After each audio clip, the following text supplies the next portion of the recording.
The first step guys, tuturo ko kung paano mag-send ng file sa pamamagitan ng drive. So i-click lang natin yung drive and then gawa tayo ng folder. So click lang natin tong add plus then folder.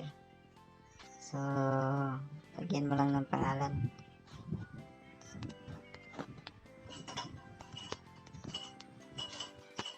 So yan guys, lagyan na natin ng pangalan and then create. So hanapin lang natin yan, documents. So i-click lang natin yan and then pindutin natin yung plus sign. Mag-add ulit tayo, then upload ng files kung ano yung isa-send mo. So isend ko yung nasa documents. So, click lang and then hintayin natin ma-upload. Ayan guys, upload na natin. So i-click lang natin tong file na upload natin, tong tatlong pindutan dito sa gilid, ang tatlong dot. So, click natin and then i-click lang natin tong link sharing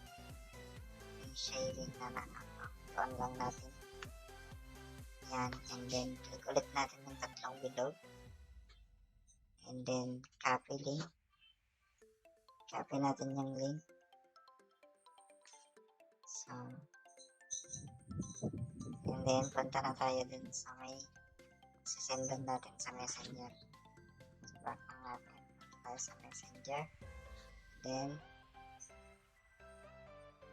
yan, isasend ko dito guys. So click, mag-message ka lang and then copy paste mo yung link na kinapi mo kanina.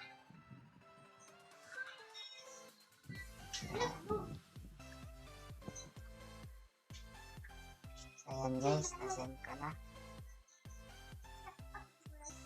So kung makikita nyo guys, ang nasend na link, pag-i-click mo yan,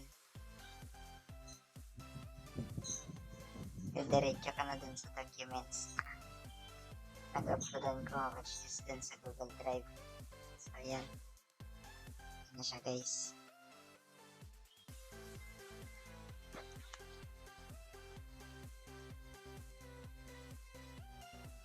Pangalawang step guys, sa pamamagitan ng messenger sa Google Chrome. So i-click lang natin yung Google Chrome and then pindutin natin yung tatlong dot dun sa may taas gilid.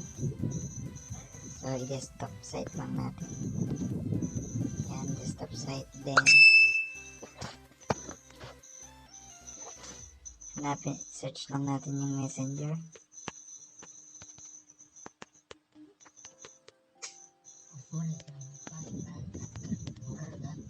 Yan. So makikita nyo guys, search lang natin yung messenger, then mapupunta tayo sa site ng messenger.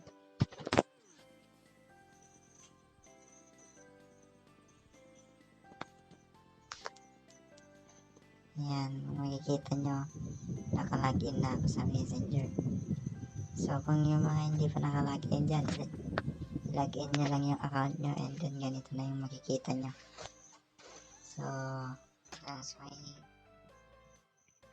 gilid, pagsisendan natin and then send natin.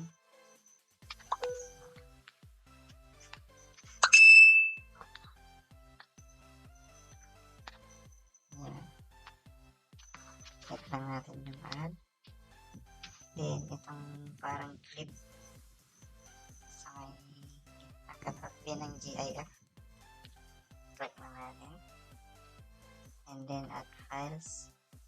Sa lab, hanapin lang natin yung documents na isi-send natin. So wait lang guys, yan, click lang natin yan and then makikita nyo yan, send lang natin.